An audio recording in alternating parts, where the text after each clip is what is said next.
This is the Mous Limitless case for the iPhone 17 Pro Max, and I got a lot of requests to test this case. So naturally, two questions came to mind. Why is this case so popular? And more importantly, can it actually protect my phone? Because after my iPhone got damaged from low height drop using one of Apple's own cases, I don't really trust case claims at face value anymore. So in this video, I'm putting the Mous Limitless through real-world testing using Apple's own case design principles as a reference. So before we get into all the details, I already dropped this case 50 times from heights between 2 to 6 feet onto the manufactured hardwood floor inside my house, and the results were not what I expected, because not only did the phone survive, but the case itself barely looked used, and that's actually pretty unusual. So now the question isn't just why did it perform like that, it's how. And to figure that out, we need to look at how this case is built. But before we get into that, there's one thing about this case that didn't quite add up at first.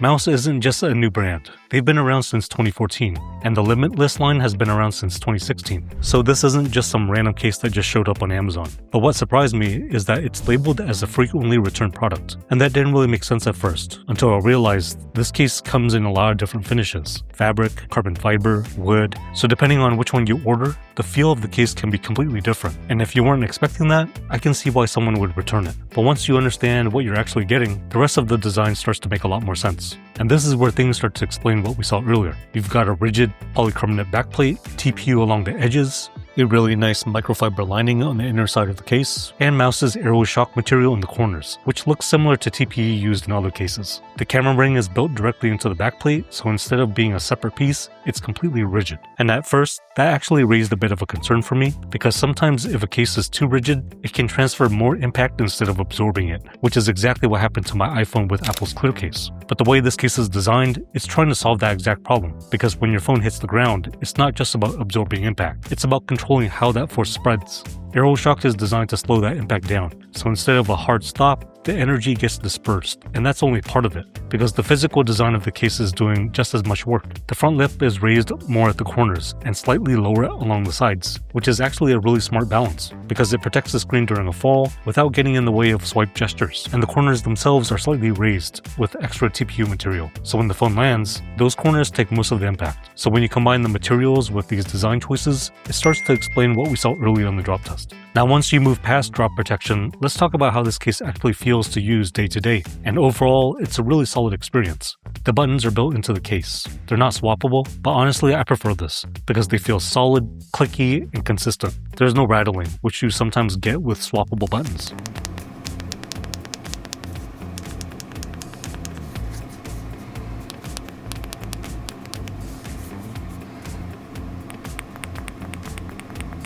One weird detail though, the buttons are numbered on the inside, and I have no idea why. It doesn't affect anything, but it's one of those details you notice right away and then start wondering why it's there. If you know the answer, let me know in the comments below. One side of the case has this rippled area that is supposed to help increase control of the case, but I didn't find it all that useful and wish there was more grip to the sides of the case. Now looking at the bottom cutouts, you've got openings for the charging port, speakers, and mic, and the speaker area is slightly tapered. In theory, that can affect airflow and sound, but in real use, I didn't notice any difference. And you also get lanyard holes on both sides, which is a nice touch, since a lot of cases only have them on one side or even on the bottom. In terms of MagSafe performance, it's not the strongest connection I've felt, but it's still usable. Mous says that there are 38 magnets for the MagSafe ring, but they don't specify what type of magnets they're using. My assumption is that the type of magnets they're using just aren't as good as some of the other ones out there. Now with all that in mind, let's go back to the drop test, because this is where everything we just talked about gets put to the test. Alright, so this is the Mous Limitless case. We're going to start with 30 drops from a height of about 5 to 6 feet.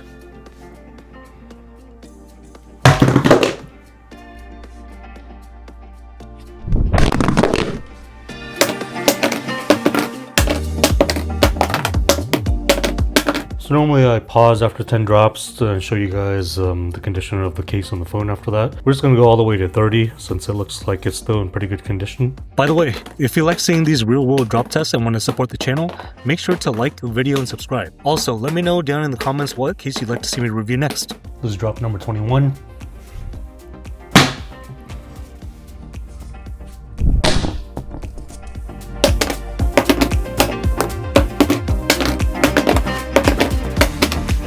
Alright, so that's 30 drops from a height of 5 to 6 feet. First thing I want to show is the condition of the case.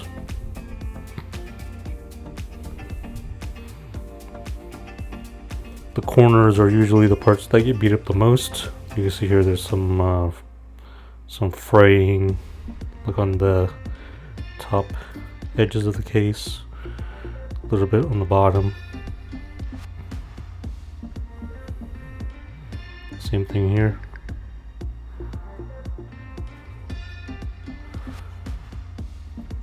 Same thing here. Same thing here. So what's interesting is that the middle area of the corners seem to look pretty flawless. Don't really see any signs of damage in that area. More so on the edges, but not really on the corner itself. Maybe a little bit right there, but otherwise holding up pretty good. The back looks pretty flawless. Just look at the phone. Of course, first thing you want to look at is the screen. Don't mind the smudges on there, but the glass is intact. As you can see here, there's no breaks. So you might see some chips on the corners here. This is from that first drop that I had in an Apple Clear case. So this is what happened at that time. There's no new damage that I can see.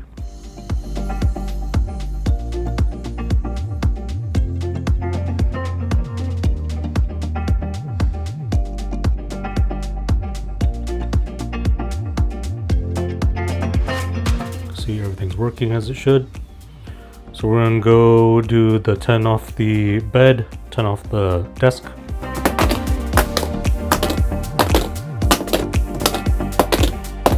One thing I noticed with this case is that it seems like it's bouncing or sliding a lot more. Can you see that one? It kind of slid all the way over there.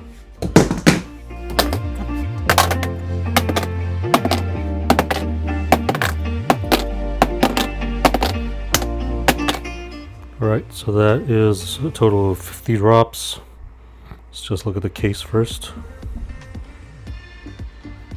Yeah, the corners of the case are actually holding up a lot better than a lot of other cases. The wear and tear is showing up on like the edges rather than the actual like middle part of the corner.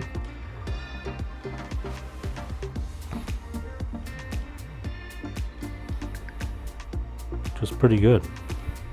So you can see here on that corner edge rather than the middle.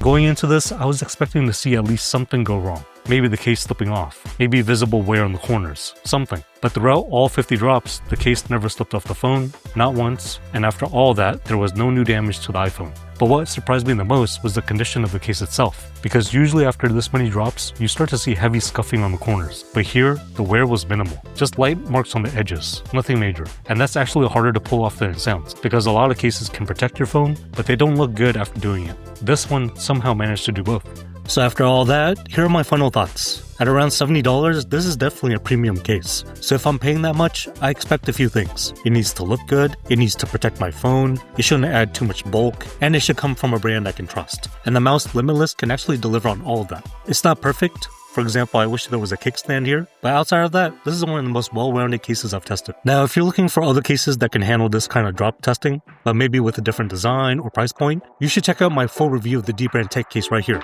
Thanks for watching, and I'll see you guys on the next one.